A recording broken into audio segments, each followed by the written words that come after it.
Howdy, folks. It's Meandering Mike in the Man Cave of Madness. And we are taking a look here in the middle of the late afternoon at Tannenberg. This is Der Weltkrieg Introductory game. This is a somewhat simplified scenario from the main Der Weltkrieg game. It's a smaller map. They've eliminated some of the stuff that's not needed. They did left some stuff in that they probably could have taken out. But for the most part, it is a simplification. But there may be some confusion if you're reading the rules yourself and like, wait, what's this mean? Why is this here? And there are a few things that they left in that they should have taken out. There are some other little pet peeves I have, complaints about how the rules were written and such. I'll probably share a little bit of that up front. I'm not bashing the game. I like the game. There are some issues with it. It could be improved or simplified in some cases. The rules certainly could be written a little better.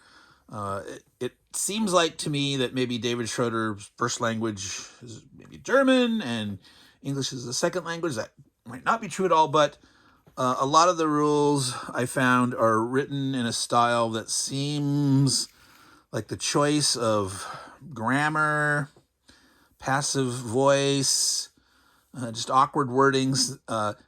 Most of it's pretty precise, but sometimes there are things that are left unsaid that should have been said. Some removal of ambiguity that could have been done. It's evident for some rules that I've seen people misinterpret, or you go and you read the frequently asked questions, like on Board Game Geek, and you definitely see where misinterpretation has happened, where the rules definitely could have been written better. Some of those issues are with specific exceptions to the rules that are based on, say, nationality. This scenario only has the Germans and the Russians, and there are some nation-specific rules there. There are 3 of them. However, there's many, many more than that in the rule book, which are buried in the various rule sections. There is not.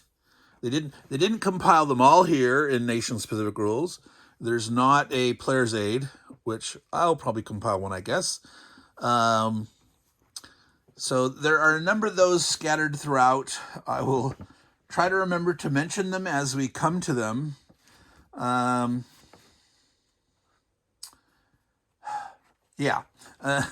just say that, and I'll do my best to remember to bring them up as we go along. Something else about this game first came out in the mid to late 90s. There's older editions of the rules out there. Make sure you have the series rules 2012 copyright, the Sterling edition they call it. This introductory scenario is based off of that. This was copyright 2014. May have actually been published in 2015. So it is basically the same rules as the Sterling edition with some stuff removed. It's a little simplified in that sense. There's only Germans and Russians in here. Unfortunately, one of the things that they did is the rules numbering was not completely maintained. So if you're looking between the series rules and these rules, the numbers are going to be off after the first 3. The first 3 are the same. The 4th paragraph in here is what was the 5th, and then when they left out one, and they're all off, and then there's a couple other ones in the 20s where they left out 1 or 2 more. So you can't go back and forth using the same numbers in this rule set versus the other. So you can learn from this one, but if you're serious about playing the main game, the link scenarios, the grand campaign, or any of those whole front long play scenarios, definitely go and reread the main rules, and don't rely on your knowledge here and just try to pick up the scenario specifics and then reread them. But this is a good place to start. So all that being said, that was 5 minutes. Let's dig in and explain how this game works. Now, it is a traditional I go, you go, in that here we can see the phase record chart. The Germans go first, then the Russians. Obviously, in the broader game, it's the Central Powers and then the Entente. But in this case, it's just the Germans and the Russians. You deal with reinforcement arrival, then you have a movement phase, a combat phase, and then replacement and recombination. There's actually technically a record-keeping phase that goes right here, but there's not really necessarily enough that goes on yes, they mention it in the sequence of play in this rule book, but they don't actually put it on here.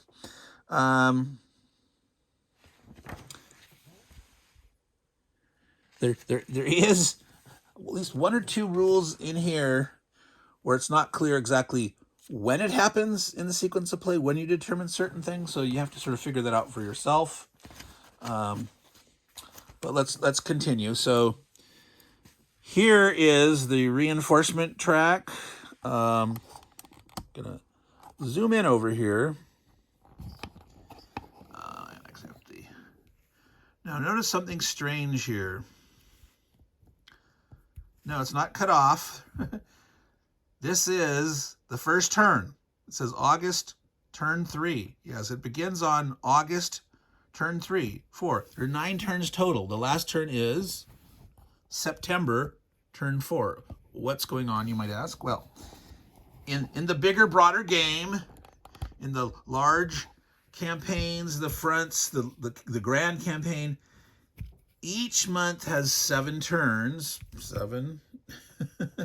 And they're supposed to be 4 days long, maybe 4.5, because 7 turns per month. So that would be 28 days. That would work for February. But if it was 4.5 days per turn, that comes out to, roughly 31-ish. So in your mind, think 4 1/3, 4.5 days per turn. So this scenario starts in August. The very first turn is the quote-unquote third turn of August. Now, for this scenario, absolutely they should have just said turns 1 through 9. They absolutely should have done that. They could have had the flavor saying, well, this is in August and these are in September, and that's fine. And there's some stuff for this scenario that, like, in September, the Russians can put bonus morale damage against the Germans if they hold certain hexes. They could have said, well, on turn 6 through 9, or the September turns, if they marked it. But as it is, they used this August 3, 4, September 1, 2, 3, 4, and they probably shouldn't have. They just should have probably called it turn 1 through 9. All right, so I've already seen people get confused about that, but that's what it is. So you do get reinforcements according to this track. They're not listed on here. They're in the rule book here. They list the reinforcements. They do put on here rail limitations. There's rail movement. Germans have a certain capacity, happens to be 12 in this front. The Russians have a certain capacity. It's 5 on this front. But neither of them can do any rail movement at the start. That's because they're mobilizing a lot of forces. All that rolling stock for it's busy. So these, say like, the Germans can start getting half capacity. I can't remember if it's this turn or this turn. Yep, this turn here. The Russians start getting half until up here, eventually full. The Germans get full. So it actually tells you right in here. So that's useful, that you can see exactly how much capacity. You don't have to remember when's half, when's full. It'll tell you right here. It would have been nice if there was a little, like, on here, like an R or something, an asterisk, for this player or that player, saying, oh, there are reinforcements, so you could go to look it up. I just placed them all on here at the start. Of course, if I knock them around like this and they move around, they might get mixed up and go, get stuck on my arm as I lean out as I play, or fall on the floor. But In general, if you go ahead and set them up like this, you'll be okay. Just watch what you're doing and you won't lose them. All right. So that's the turn record track. We had the, I'm going to zoom back out a little bit. This is the standard sequence of play. Again, your reinforcements, like I mentioned, you check here to see, or in the rules. Then you do all your movement, you do your combat, and then you do potential replacement and recombination. A little note, there is a possibility that you can actually do some attacks in the movement phase. There's a thing called a column attack. Other games might call that an overrun, especially in like a World War II setting. They usually call that an overrun or maybe an assault move or something like that. So it is possible to try to do some attacking on the move than your normal combat. This game does have zone of controls like many games. It is the 6 surrounding hexes around your units. You do not have to attack, so it's not a mandatory sticky. It's not like you can leave zones. There's a movement cost to enter a zone, costs +1 movement point to enter a zone of control, costs +1 point to exit a zone of control. And yes, indeed, you can move zone to zone as long as you can pay. You know, if you started the turn in a zone of control and there's a gap in the amount, you can ooze through, and you're paying the train cost. You're playing 1 to leave the zone of control hex that you're in, and you're adding 1. So it's the movement cost +2. You could move zone to zone. All right. Now, there's potential dangers in doing that, in that if you move in such a way, you could end up cutting yourself off from supply. You can trace supply routes through zones if you've got friendly units in the hexes. There are some things that you can't do. You can't rely on the zone to zone, and I'm trying to remember that off the top of my head right now, and there was one particular case. Oh, that's the recombination and replacements. You need a headquarters to do recombination, and if the headquarters in a zone of control, they cannot do this, regardless of the presence of friendly units to try to negate the zone of control. Retreating and drawing supply, you can do that through a zone of control as long as there's a friendly unit there. All right. Now, let's continue with more of the details there.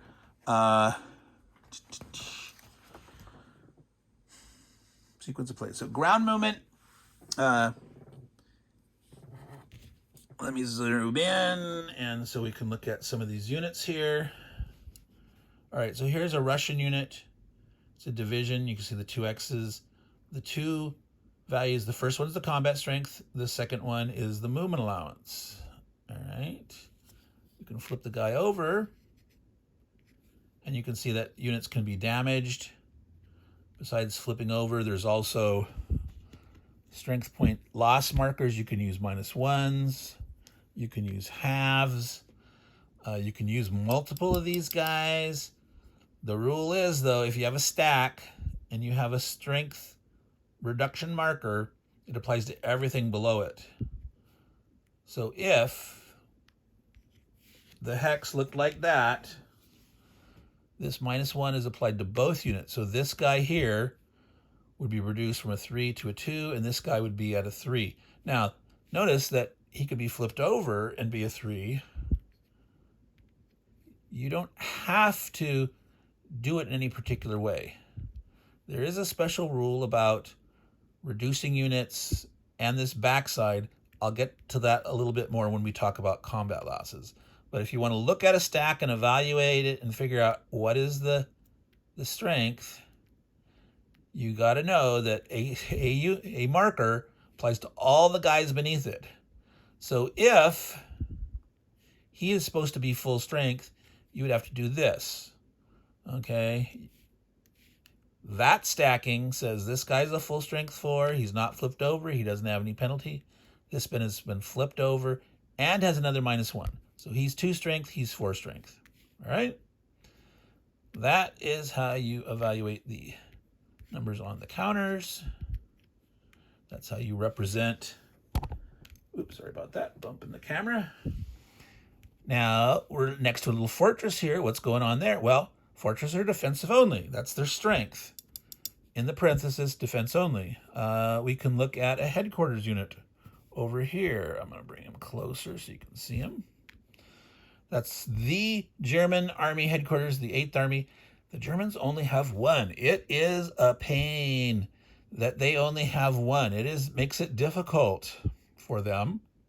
Sometimes they have to decide to leave certain flanks not in supply, or they have to centralize their headquarters, and long supply lines weaken the units that you're supplying. They don't get at full strength if you're past their normal supply length.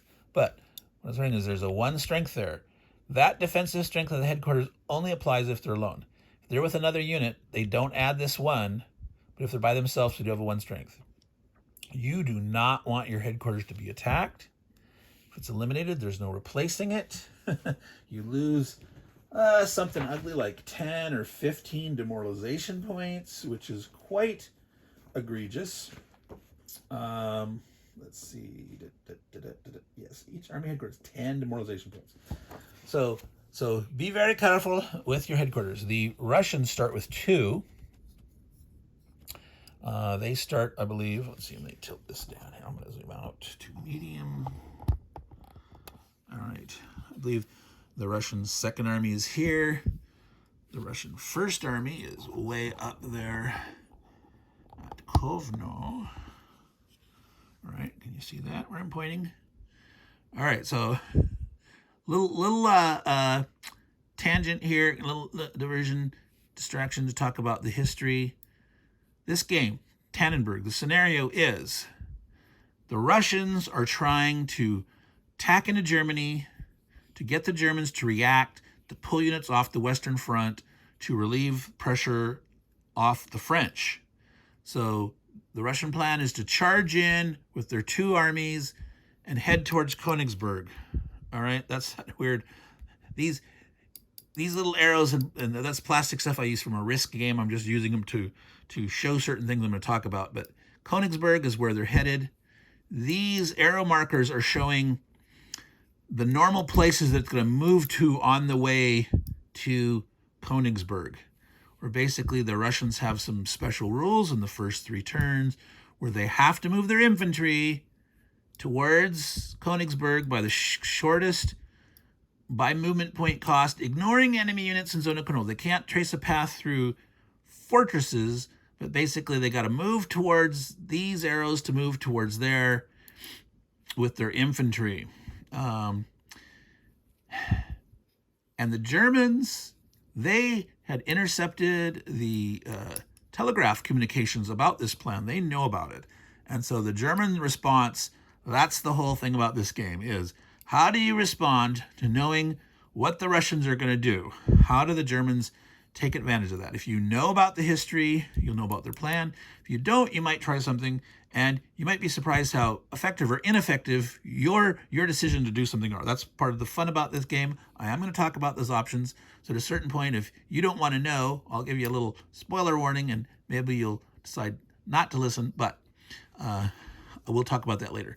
All right, so that was a little tangent. We got the 1st Army, the 2nd Army, the 1st Army, Rennenkampf is leading that, and Samsonov. Oh, you can't see that one. I'll go ahead and scroll back down. Samsonov here. So they have 2. They do get on the reinforcements here. They get another headquarters, the 10th Army. That is not until near the end. So that's the 7th turn. Yeah, there's 9 turns total. So it will be able to do something towards the end, but not a lot. Headquarter units hold supply points. For units to attack at full strength, they need to draw supply from a headquarters within proper range. Technically, you can draw from any headquarters in range. These guys down here are assigned to the 2nd Army. These guys up here are assigned to the 1st. But you can move them around. You can shuffle them. You could change where they go. We've got some Russian divisions over here. Instead of going this way, they could elect to come this way. It's your choice. You can rearrange them. There's nothing that says that they can't reassign. Yeah. Okay. So those supply points in this scenario are not replenished. The Russians have 50 supply points in each of their 2 headquarters here. The 10th Army, when it comes on, it has 5. The German 8th Army headquarters, they have a 99 supply. Okay, so they have not as much. I mean, that's 150 and 50 for the Russians, but this guy is serving the entire German forces, and sometimes, like I said, some of the flanks will be out of supply. This will usually last them the whole game easily. The Russians could easily run out if they're constantly supplying at full supply. All right. Let's continue with that little diversion. Now, I mentioned infantry, the Russian infantry having to move forward as part of the special rules. So obviously there's a question of unit type. We've seen fortresses, we've seen a Russian infantry division, and I'm assuming most of you are familiar with NATO symbols. Obviously the NATO symbols are after this period. NATO wasn't created until after the Second World War. This is the First World War, but these symbols are used in wargaming, all the time as a standard. So for those of you who recognize them, that's a cavalry. It's a single slash. All right. Trying to remember if I put that in the right spot or not. Now, some of these units have little hex numbers on them. So all the fortifications have a hex number saying where they start. They could have put those on the other units, but they didn't. Which I don't know if that makes them look too cluttered or not. Some people like it, some people don't. 1815, all right. Yeah. All right. There are no artillery in this scenario. There is obviously artillery built into these units. Okay. There might be, some horse artillery, towed guns. There's artillery pieces within the, the divisions and the brigades, but there's not big separate units of artillery in this scenario. In other scenarios, there are, like on the West Front, there's a lot of artillery right now, and artillery starts showing up later in later scenarios here, but there's not any separate artillery units in this scenario. Okay, so that's a nice simplification for that. So we were talking a little bit about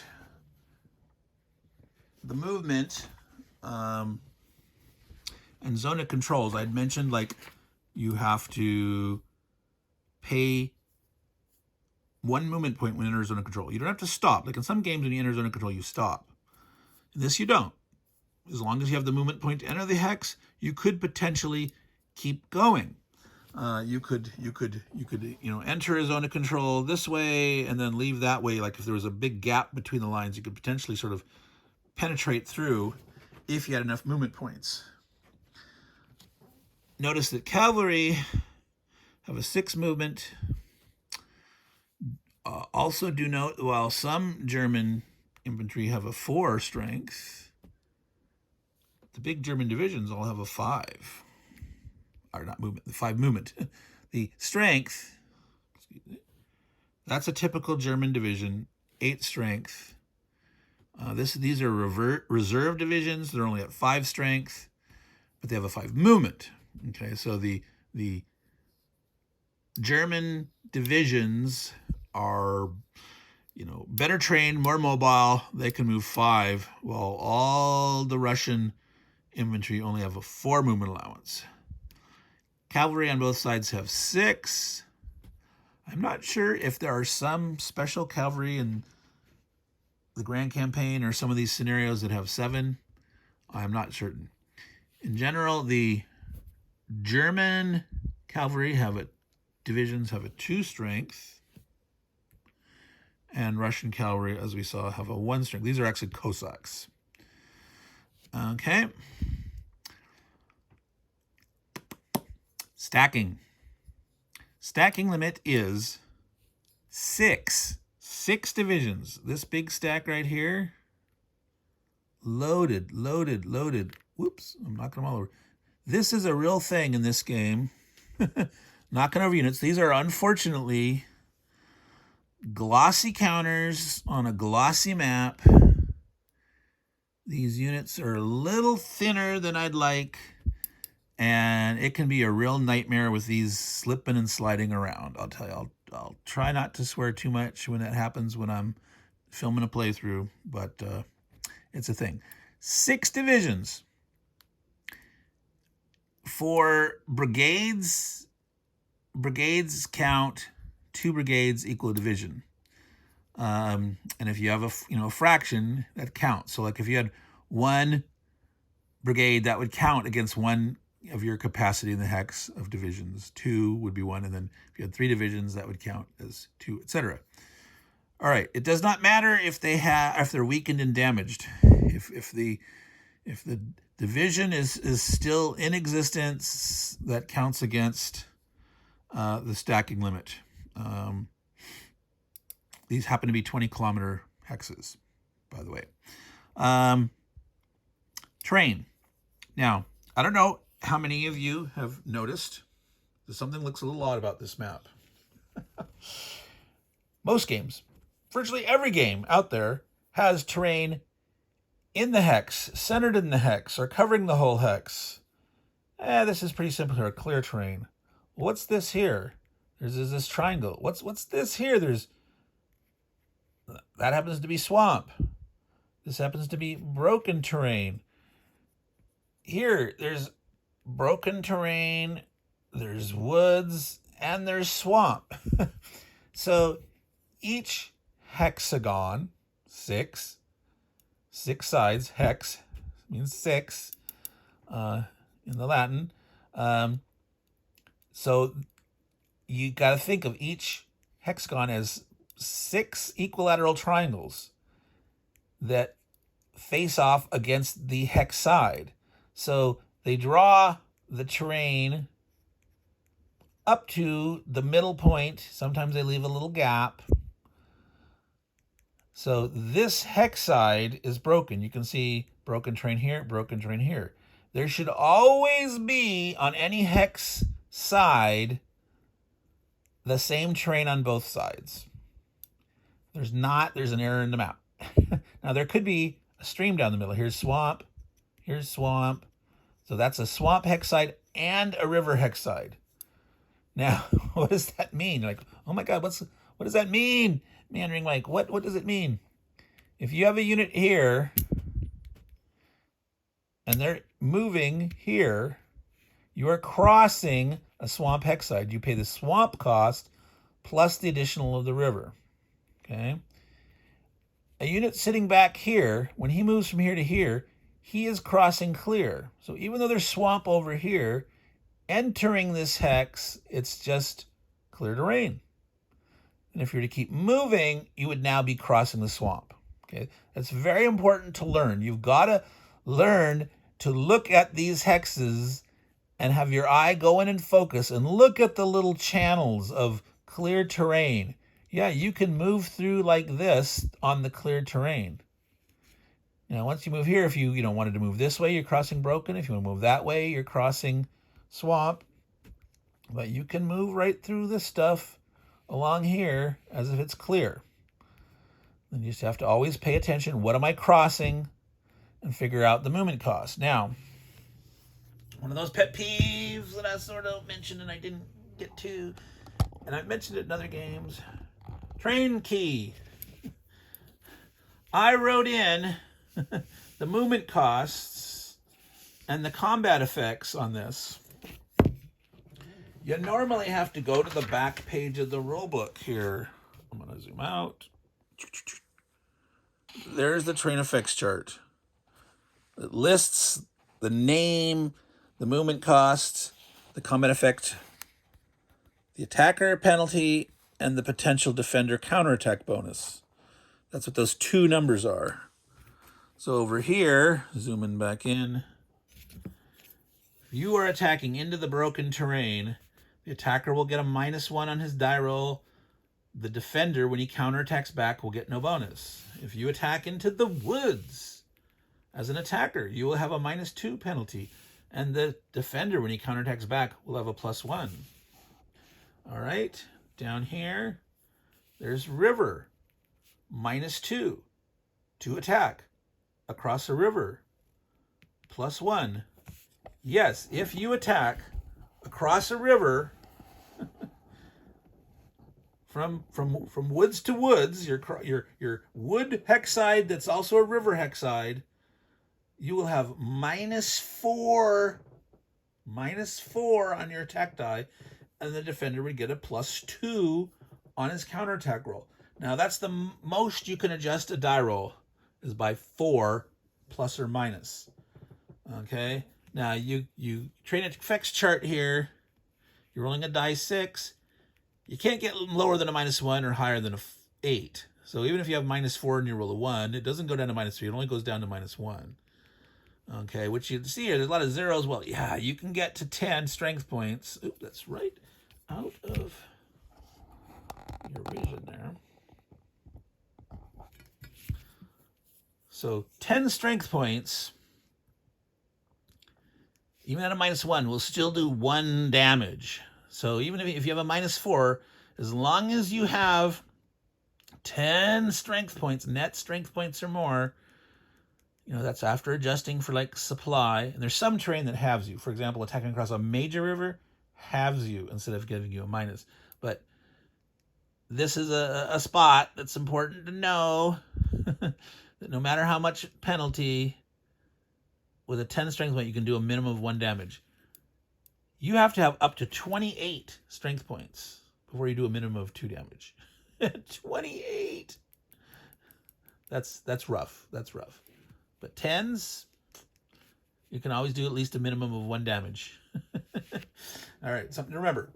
Okay, so that was back my pet peeve. I wrote on here the cost. So clear and broken terrain only cost 1. So a lot of this terrain here looks very, very heavy, but all this kind of lightish, greenish, brownish, yellowish, brownish, greenish, it's broken terrain. Just think of it as like just small rolling hills. Doesn't cost any extra movement, and it's -1 on your attack die roll. Defender gets.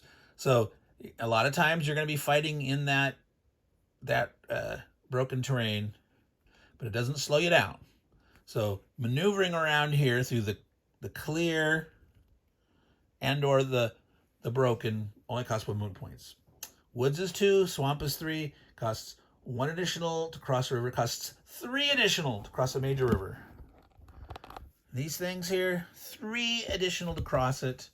And there's some other major limitations, like you can't go zone to zone across a major river. So you gotta push and fight your way across, and the enemy could defend it, leaving gaps, and you can't ooze through. You've got to assault and push and get through. All right. So let's see here. Let's zoom back out a little bit. A little bit of that pet peeving.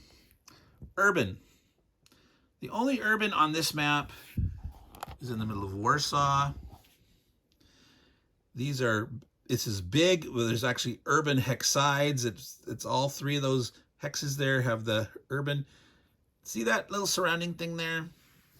That is quote unquote unassailable fortress. In this scenario, they've marked Warsaw, they've marked Grodno and Kovno and Danzig and Königsberg and Thorn and a couple other spots as unassailable fortresses. You may not attack those squares. Those fortresses are so big, without having artillery, the dedicated artillery units, the batteries, you can't take those. Now, they should have left off the fact that urban gives this bonus because you can attack it. So that was kind of, again, I penciled that in there, but that's here in the train effects chart. There were some other things that they put in here. They mentioned 2 different city types. So urban, those big squares are there. City is these little tiny middle of the hex guys. There's 2 different types. There's not on this map, so they shouldn't have mentioned that, oh, both types. That was another pet peeve about. They should have simplified the rules a little bit more by leaving stuff out that isn't really important. All right, so we are meandering our way through the discussion. We've talked about the terrain types. Now, one thing I didn't mention is, for movement, so you're crossing a hex side, you can figure out how to do it.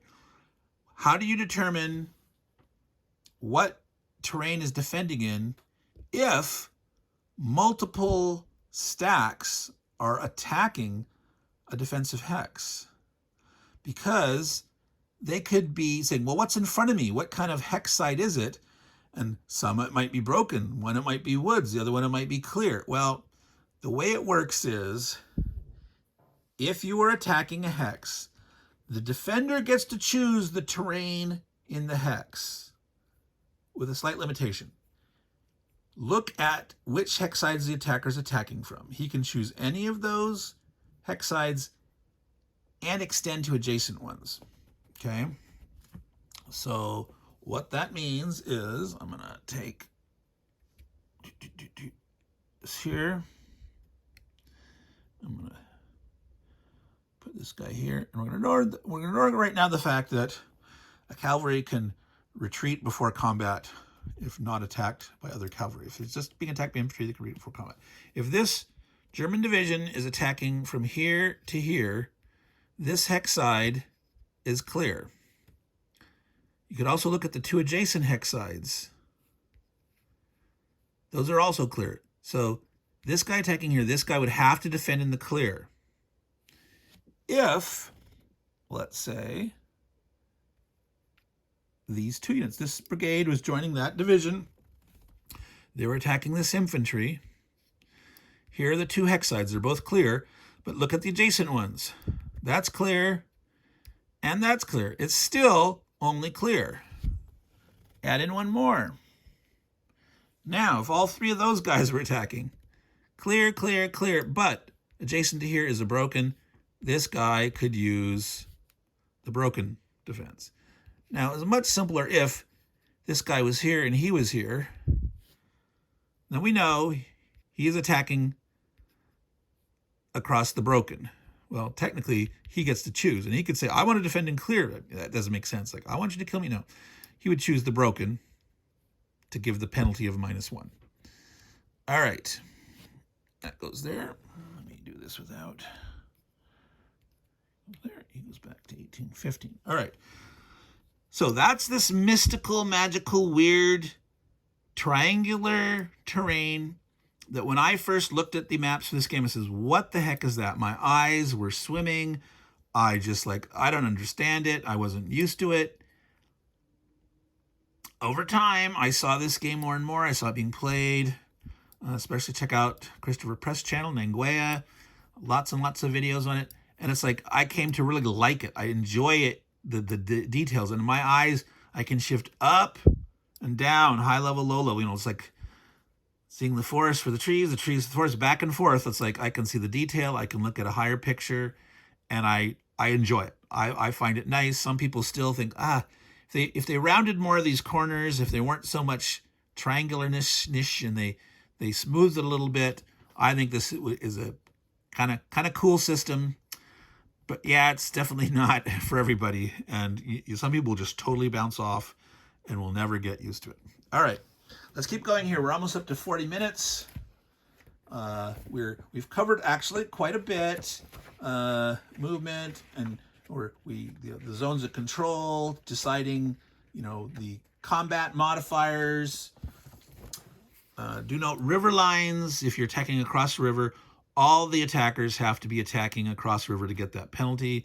If one is on the other side of the river or more, then you don't get that river penalty involved.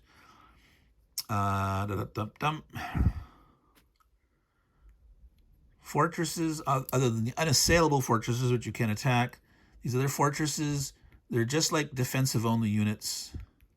Their strength is used as a defensive counterattack value. Okay, they do not have zone of controls. Fortresses by themselves do not have zone of control. If you have a unit like here, this German brigade is in that fortress, then that unit would have zones of control adjacent. But otherwise, you can sort of walk right past a fortress without having to slow down because they don't exert a zone of control. Combat itself. Let me finish a few things about movement. Okay, column movement, force march. Most games would call it force march. Okay, so just like I mentioned, column attack, where you can attack during the movement phase. There's also a thing called column movement.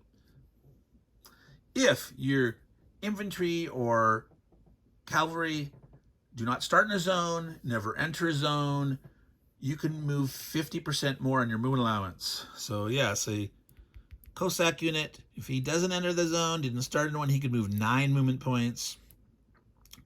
Russian infantry could move 6.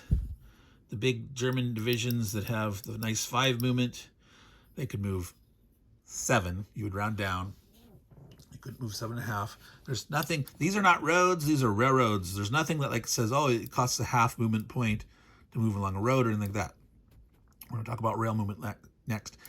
One thing about column movement, there is a limitation in this scenario. First 3 turns, both the Germans and the Russians have units that have not yet mobilized. It tells you in the scenario, and it's not real clear, but you can figure it out by process of elimination of the wording of the stuff, that units that mobilize at the beginning of their turn, and they could then move and attack.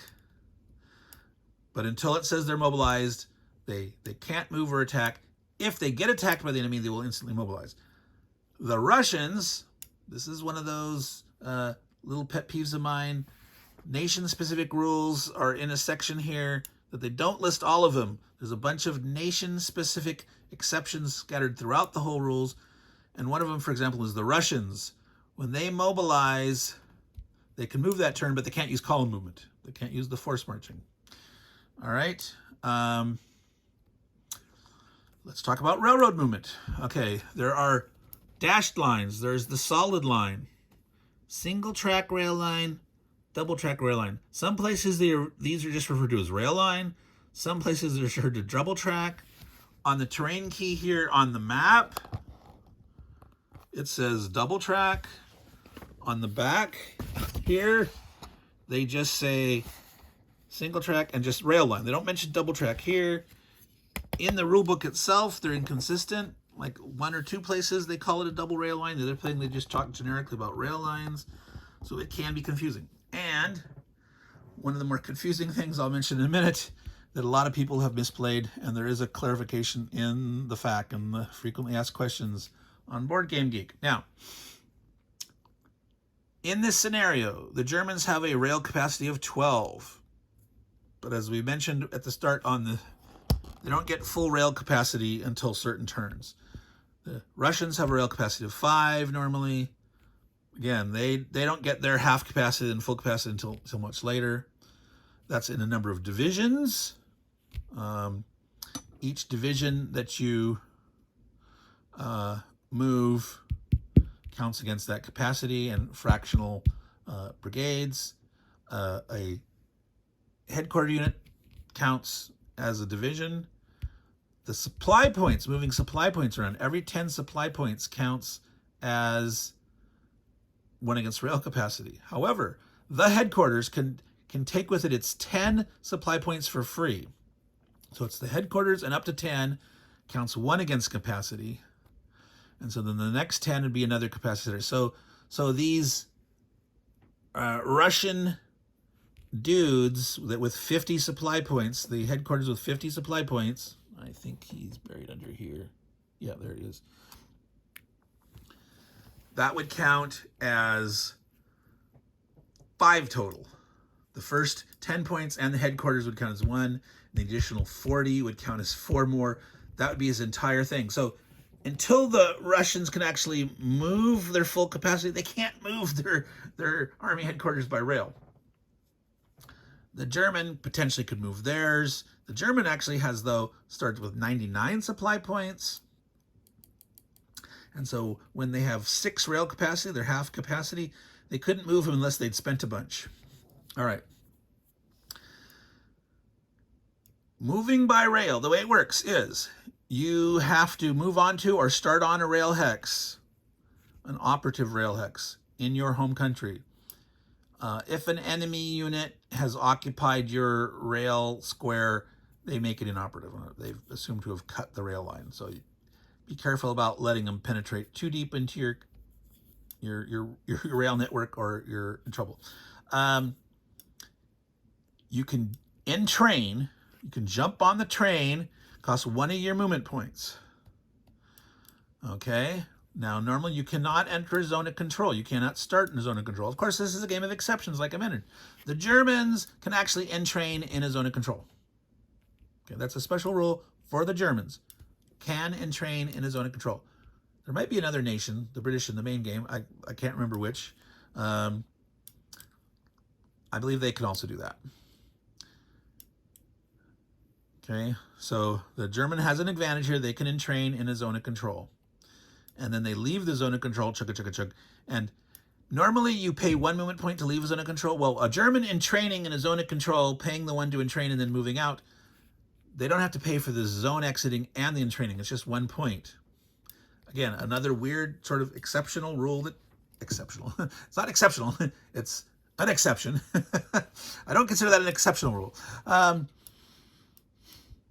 Yeah, so the German can entrain in a zone of control, and then they can leave it, and that costs them 1 total to entrain and leave.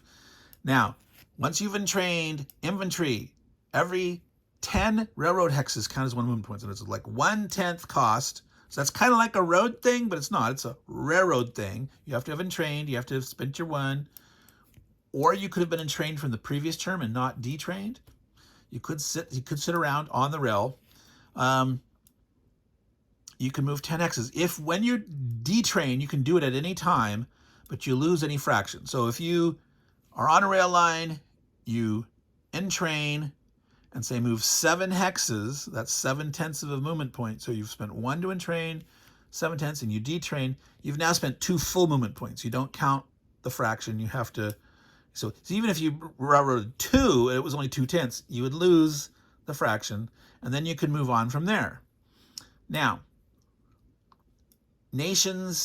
most nations, if you have moved by rail, you cannot enter a zone of control, period. You can't enter it on the rail. When you detrain, you cannot enter a zone of control. There are exceptions, of course, and one of them is it's the British and the French.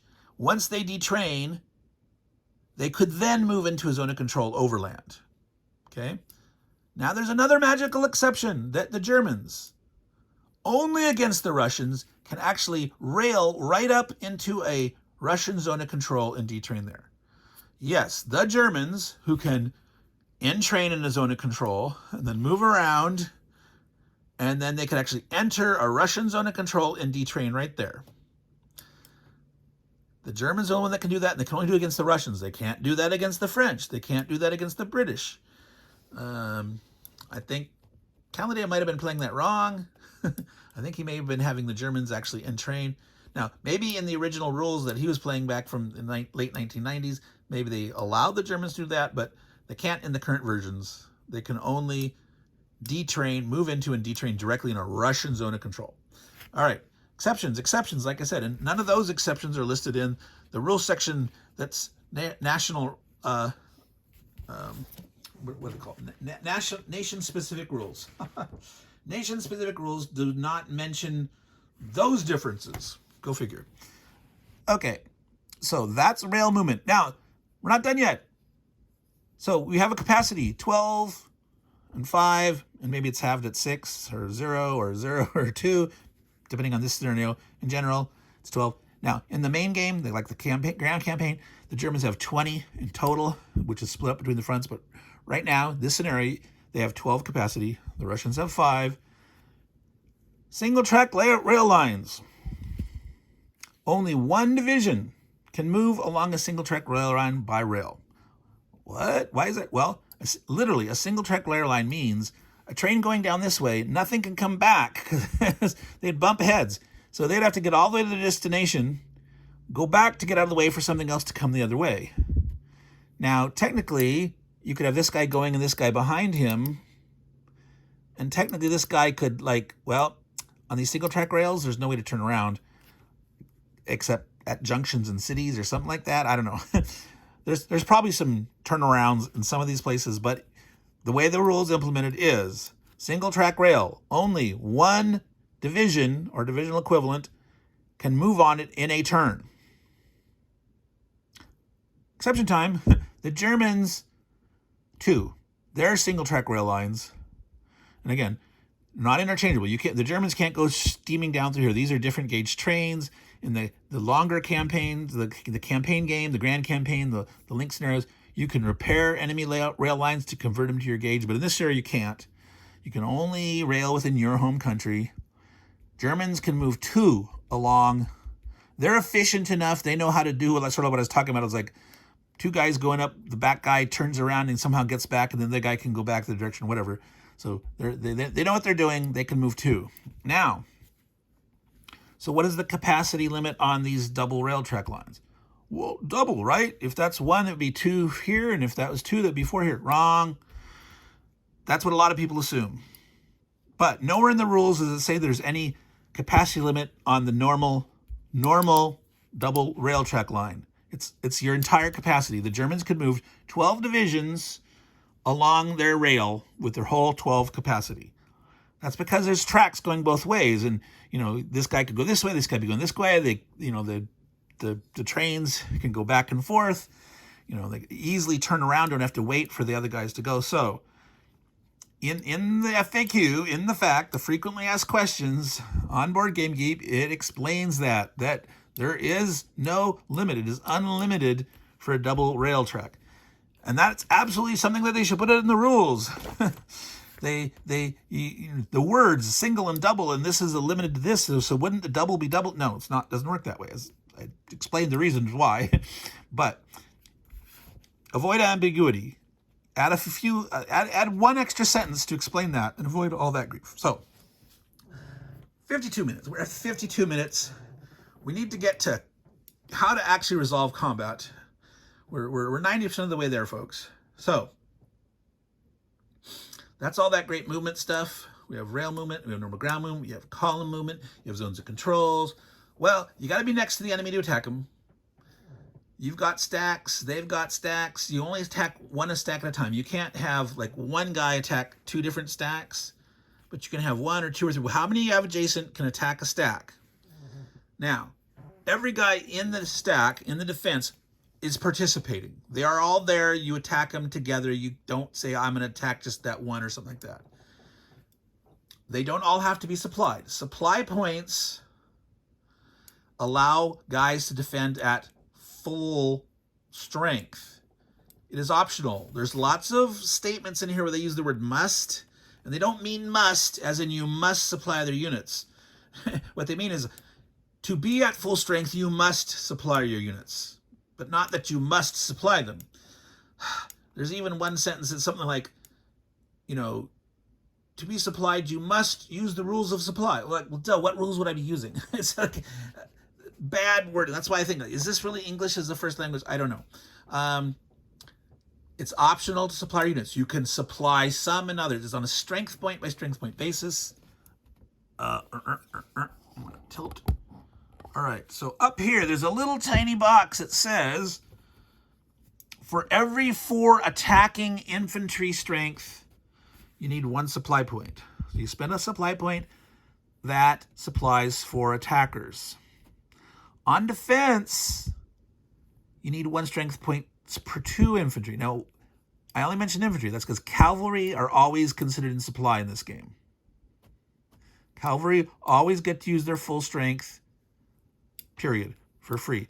Same thing for fortresses. Fortresses on defense get to use their strength without you having to spend any supply points. Okay. Now, why do counterattacking infantry, that's the defender shooting back, have to pay more supply? The reason it's justified by the designer is that they are in place, ready to go as the attacker's moving up, and they are dumping a tons of ammo, shooting their machine guns and their artillery, like their shorter ranged artillery, not necessarily the big siege guns and all that stuff. They're boom, boom, boom. They're shooting it, and they end up using more ammo, where the attacker is doing more maneuver. They have to get up close. Now, yeah, the artillery would be blasting from the beginning, but in terms of, they didn't have easily mobile machine guns. The infantry dudes and their rifles, they're really needing to get up. They want to get up close and engage before they shoot. So that's why the counterattacker is paying twice as much supply. However, what we haven't mentioned yet is normally the defender, when they counterattack, get triple the strength. So they're paying twice as much supply, but they're getting triple the strength. So it's actually a bargain. There is the nature of this World War I combat. Now, it has nothing to do with trenches. Trenches and entrenchments are a separate thing. It doesn't happen at this stage again. There are no entrenchment rules in this scenario. You can't build them. It's still at a mobile time. They weren't built. I mean, there might be some minor field works that might have been put up, but not in the scope of this game. The entrenchments come later, not in this scenario. Okay, the big trench warfare. The effect of trenching, having full trenches in your hex, is the attacker gets a -2 on the roll, and the defender, it's much harder to make them retreat. Now, so that mention of the supplying, though, for every 4 strength points of infantry attacking, you need to spend 1 supply to get them to do it at full strength. Get 2 points to be in supply, but they're actually at triple strength. Now, there's a slight exception to that, which we'll get to in a second. If the defender, I'll say it now. If the defender ends up retreating, if they choose to retreat or they have to retreat, instead of being tripled on their counterattack to determine how much damage they do back, they're only doubled. All right? Now, any strength points that aren't supplied are at half. So let's say you have 8 strength points. A German division is attacking. All right? Let's say they're attacking. I'm going to put this here. All right? This guy is an 8 strength. Let's say you only want to supply 1 supply point, or you only have 1 supply point. 1 would supply 4, and then the remaining 4 strength points would be halved. So if this guy received just 1 point of supply and attack, he'd be 4 plus 2 is 6. He'd attack with a 6 strength. If he got 2 points of supply, he'd have an 8 strength. If he had no points of supply, he'd be at a 4 strength. You can attack completely unsupplied. This guy here is just 2 strength points. 1 point would get him supplied. And in a normal counterattack situation, his 2 points would be tripled to 6. So if this guy had 1 point spent for supply, he'd attack with 6, and this guy would shoot back with a 6.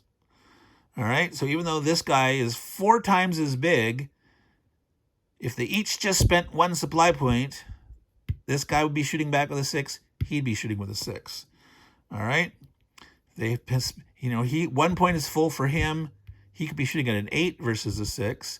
And if neither of them spent supply, he'd attack at a 4, and he'd defend at a 3. Tripled, then halved. 3, 4. All right? And the attacker attacking across this broken would get a -1. Broken does not give any add to the counterattacking defender. So the attacker could have a -1. He could have no mod.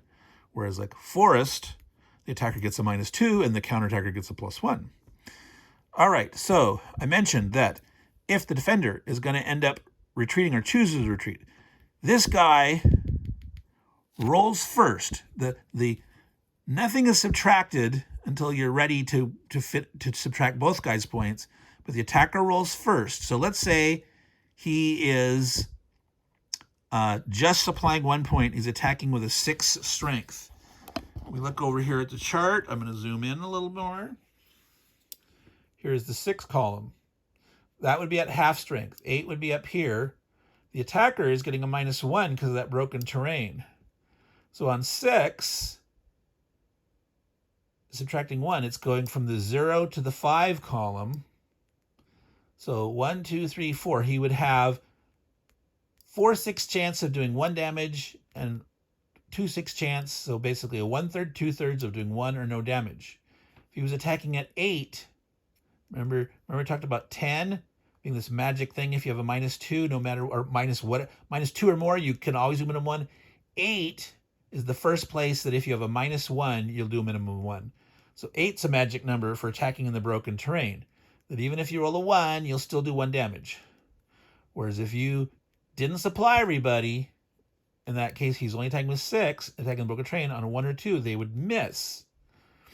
And the Russian defending there, if he supplied his 2 strength points tripled up to 6, no matter, he'd still have a 5/6 chance of shooting. So a 8-5 German division that's only half supplying himself, attacking a 2-4 Russian brigade with 1 point of supply on counterattack, the Russian has more chance of damaging than that German guy does. That's the bloodiness of World War I, folks. Now, however, when the German rolled and he caused the 1 point of damage, 1 point of damage is sufficient to cause a 2 strength unit to have to retreat. If you have generated against you damage equal to half the strength in the hex, that the units in that hex must retreat. Now, exception time, most units it's half. Some units, some nationalities, it's a third. Russians one of the thirds. The Austrians are one of the thirds. I can't remember if it's the Turks are one or the Italians, something like that. The Russians are a third. So with 2 strength, a 1 is going to definitely make them retreat, because a 2 strength German would have to retreat with 1 damage, because that's half. If the German rolled the 1 damage and the Russian, he doesn't take it, he still gets to shoot back with his full strength, but because he'd be retreating, if he's retreating, he's only doubling. So instead of shooting with 6, he'd shoot back with 4, and he'd only have a 50-50 chance to hit. Now, you can always elect to retreat. Let's say you have a much bigger stack. In this case, if the German was attacking at 8, he'd always force at least 1 damage. That would always force that Russian to retreat, and the Russian wouldn't have a great chance of damaging him, as good as if he was up here. Now, and there's cases where you may elect to say, hey, I want to retreat. Now, like cavalry can retreat from an infantry. If there's not an attacking cavalry can retreat. Now, if you have a mixed stack like this, let me show that. So here, if you've got cavalry and infantry, you can elect to have cavalry retreat out of the hex before combat if you want to. Now, there's a reason not to do that. One is he's adding a strength point. He doesn't cost any supply. And on defense, you have to eliminate all infantry before you eliminate any cavalry on defense. When you're attacking and you use cavalry, the cavalry die first. You have to kill all the cavalry before. So the general rule is don't attack with cavalry unless you're trying to prevent enemy cavalry from retreating. Otherwise, don't. Cavalry to cavalry battles, sure. If the enemy has some cavalry and you're going to use infantry and cavalry to prevent the cavalry from retreating, fine. But if you're attacking a normal big stupid stack of infantry in front of you, leave your cavalry at home. You don't want them to die off. Their cavalry are very useful for flanking maneuvers, trying to penetrate zones, all sorts of stuff.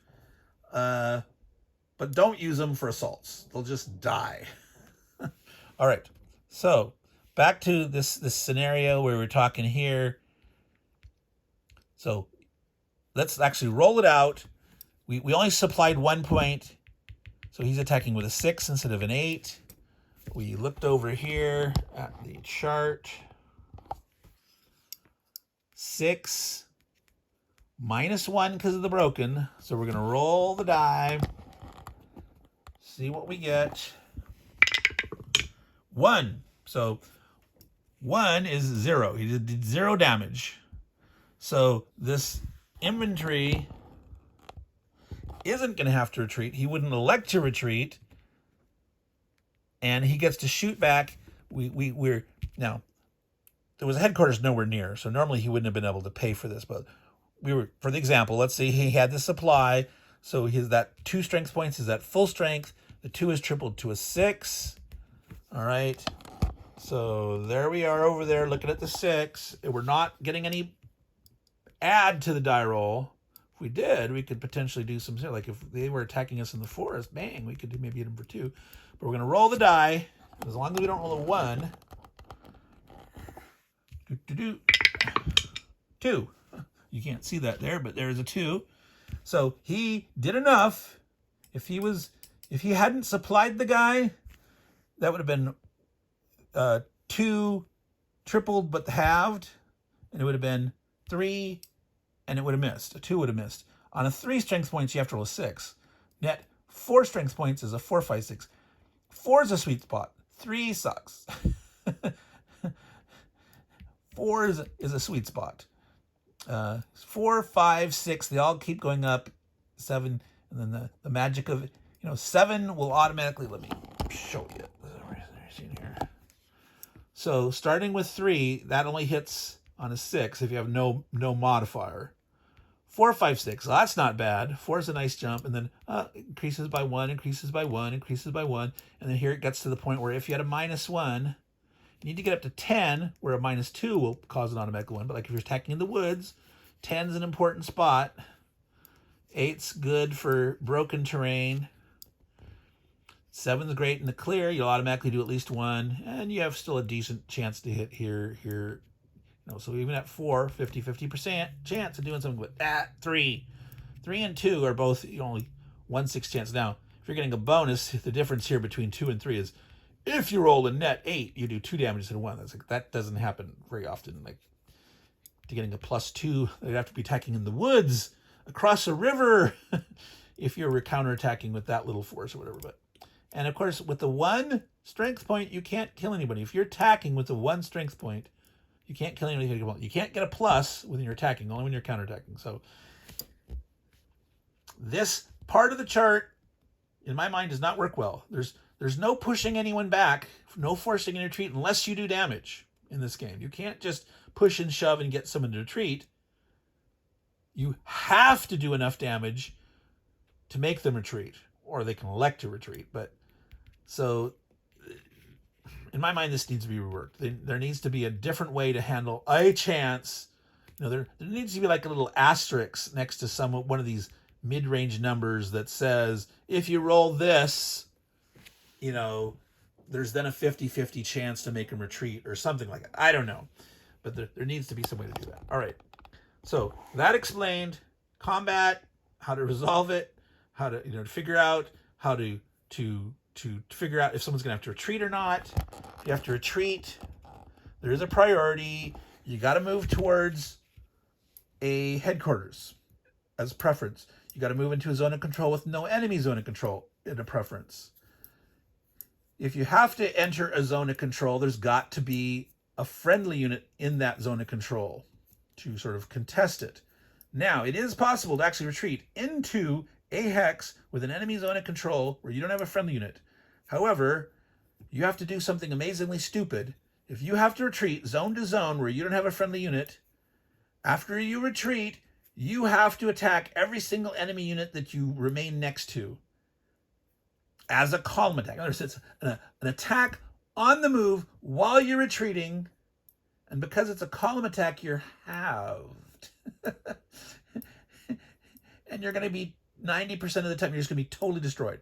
Unless, if you're surrounded by a bunch of 1 strength units, and you end up retreating zone to zone, and you can treat in such a way that you only end up next to 1 or 2 of them, you might not be wiped out. But in a big frontage, if you stick your neck out, but they cut you off, so you have to retreat zone to zone, you didn't have a backstop, a route to protect your retreat, boom, you can be totally wiped out. Now, technically, we haven't mentioned it yet. There's rules called surround. If you are out of line of communication and you are considered surrounded, there's some rules about pockets and fortresses and all that kind of stuff. I'm not going to cover that. When I start to play, I'll cover some additional things, but I want to finish this up. If you are surrounded and you have to retreat zone to zone, you die. Yes, you die. The whole thing collapses and dies, and you're surrendering. Because you're surrendering, it's double morale loss. The demoralization points are doubled. And if you are surrounded, if you're affected by the surround rules, instead of them needing half, or in the case of the Russians, a third, they need only a quarter against you. So an 8 strength Russian or German division, if he got surrounded like this, where he doesn't have, if he had a dude here, he could trace a communication back here. But like this, if these Russians attack this dude and manage to get him to retreat, this guy will totally vanish and be vaporized. They'd only need 2 strength points to do it. Because he's 8. Normally it would take 4 to retreat the Russian, but if they can get 2 against him, he would be forced to retreat, zone to zone, with no friendly unit. Boom, the whole thing surrenders. And that's big trouble. All right. So that is combat. That's how you retreat. That's how you counterattack. I have to remember where this guy came from. That was on him. All right. So 90% done. Supply. The one thing I didn't mention about supply is on an attack. Now remember, we mentioned up there that when you're attacking, 1 supply point feeds 4 infantry. And when the counterattack, 1 supply point feeds 2 infantry. But in general, counterattacking guys are tripled or doubled if they choose to or end up having to retreat. There's a supply length. If you're having to pull supply from more than 4 movement points away, not counting zone and control issues, just terrain cost, each attacking unit is reduced in strength. For countering attacking, you can pull it from 8 movement points away. So even though counterattacking costs you 1 supply for every 2 strength you want it full, you can pull it away from much farther without having a penalty. Okay.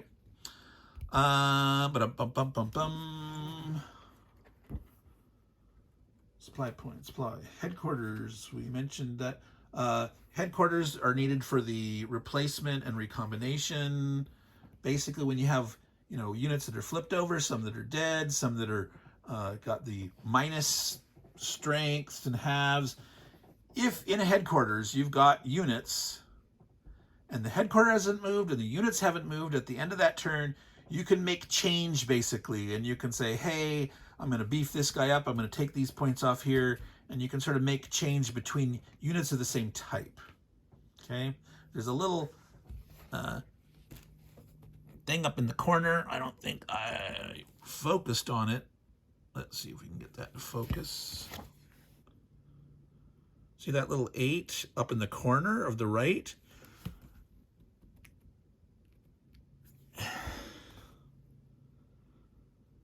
That's got a shadow on it. There. See, those both have an 8 up in the upper corner of the right. That means they can be used to make change and recombination between them. So those standard German infantry brigades and divisions, ones that are damaged, ones that have been destroyed, not the guys that surrendered. If you were surrounded and surrendered, you're gone, gone, gone. You're in a prisoner of war camp or wherever. But units that were destroyed, units that are on the map with reductions, in recombination, you can sort of make change and reform some units around. Okay? Can't be in a zone of control. The headquarters cannot have moved. The units cannot have moved. They had to, pushed them there in the previous turn, and then at the end of the turn, they can do that magic. So it takes a little while. Got to pull them out of the front, and you got to keep your headquarters near the front to feed you supply, but not too far away, because you got the supply limitation. But you got to keep them out of the zone of control to be able to recombine and stuff like that. All right, so let me finish up here. I think we're very close to being. There are again so many rules exceptions, like I mentioned. Germans can do this, and Russians can't do that, and Germans can do something special only against the Russians. And oh yeah, Russian fortifications. Oh, fortifications, free defensive strength points. They are tripled. No supply cost, except Russian forts. They're not triple. They're only base strength because they're crappy. And also Russian fortifications that get surrounded start to degrade and disappear and all sorts of great stuff like that. But in general, German forts are nice and awesome.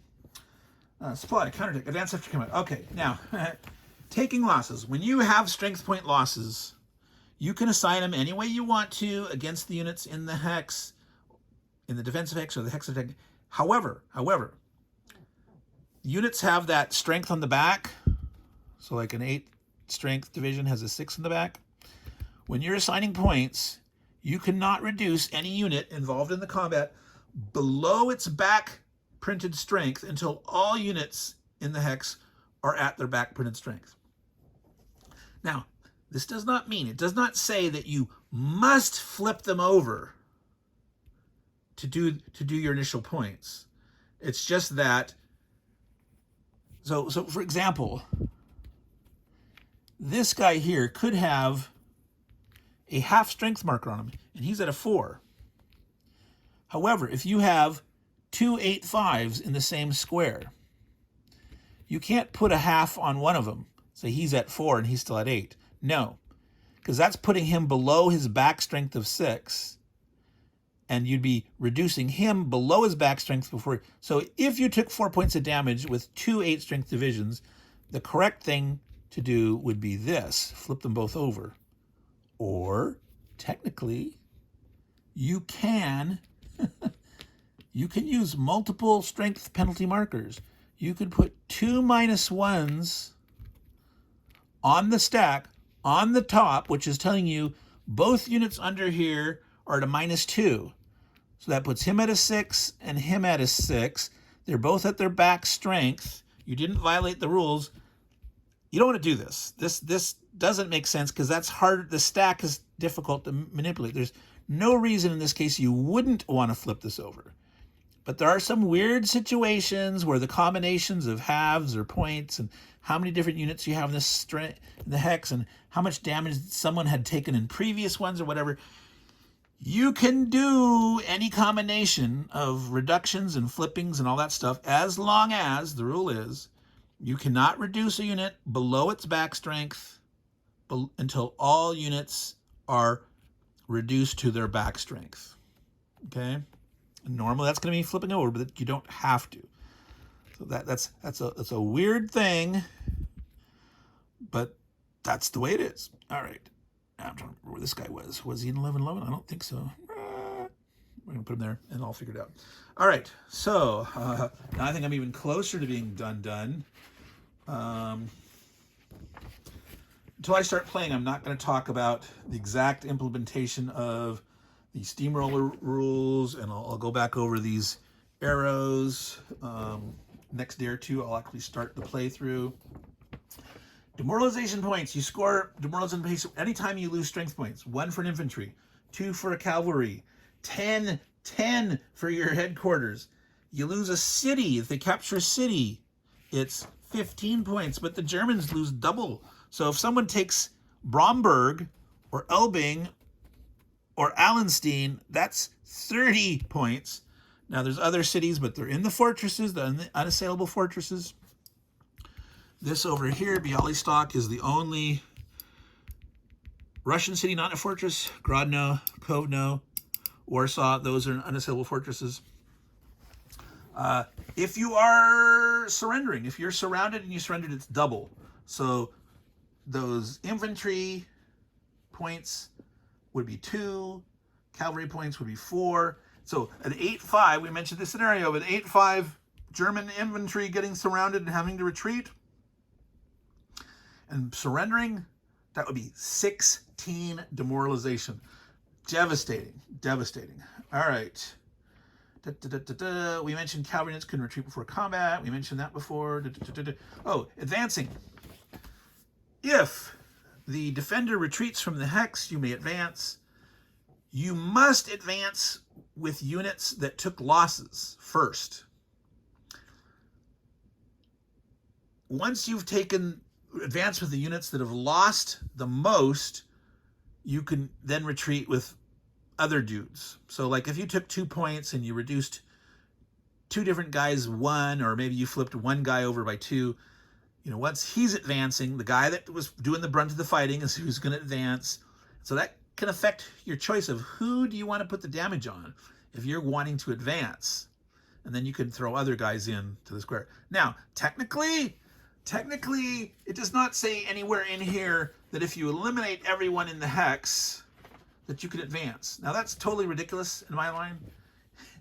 You didn't make them retreat, but the hex is vacated. It does not say that. It says, when the defending units involved in a combat retreat, attacking units have the option of moving into the vacated hex. And nowhere does it say that, oh, well, yeah, if they were all eliminated, the hex was vacated. So this is one of those cases where they needed to either very unambiguously say, oh, well, if they quote unquote fought to the death, they kept you out. I say baloney.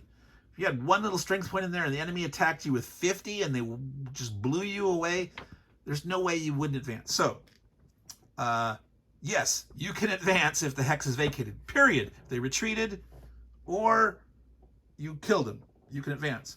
If you don't play it that way, it's silly. So, there, I said it. That's it, folks. I'm stopping there. Meandering Mike, meandering all through the rules. I'm sure I missed some stuff, but again, once we start playing, we'll get to that. And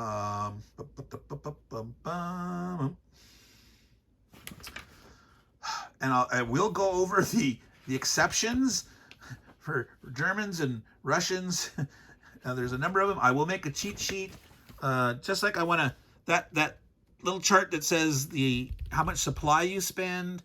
I want to have one that says, well, also, that explicitly states you're tripled when you're counterattacking. Well, you're double when you're counterattacking if you happen to have retreated. And you're drawing supply from 4 movement points to be full strength for attacking, but up to 8 on the counterattack. And how fast does it actually reduce the strength, etc. If you're drawing past that, that should all be on one little cheat sheet. And then there should be another cheat sheet, which all the differences between the different nations, not just the little 3 that they mention. Okay, by the way, one was that double morale for German cities losses. One difference was that Russian fortresses don't triple; they only base strength, and the fact that they lose 6 strength points if they're surrounded. So, like, you surround this 6 points fort, you just surround them, don't attack. At the end of the turn, boom, they lose 6, he'd be gone. The other one is the pocket. We talk about being surrounded. The Germans, if there's 3 mutually adjacent hexes and they are surrounded in net, that's a pocket, and they don't count as being surrounded. Also, if you're in a fortress or next, if a fortress is in a pocket, you aren't considered surrounded. Those are some exceptions. But I will make a nation-specific, the railroad exceptions, the column attack or column movement exceptions. I will talk some more about column attack. We didn't do that in detail. I only mentioned some general stuff, but I'm not going to do it right now. We're at 1 hour and 24 minutes. That's way longer than I wanted to go. But add one little last historical bit. So we talked about the First Army, Rennenkampf, and the Second Army of the Russians under Samsonov. Prittwitz is here in command at the beginning. Ludendorff and Hindenburg show up a little bit later. They're sort of famous for sort of winning the fight in this area. And they're actually responsible for naming the Battle of Tannenberg. Tannenberg ain't on the map. Tannenberg's small. Tannenberg's like over here somewhere. It should be called the Battle of Allenstein. This is where the Russians came charging up. The Russians came charging up here. There was a couple small battles here.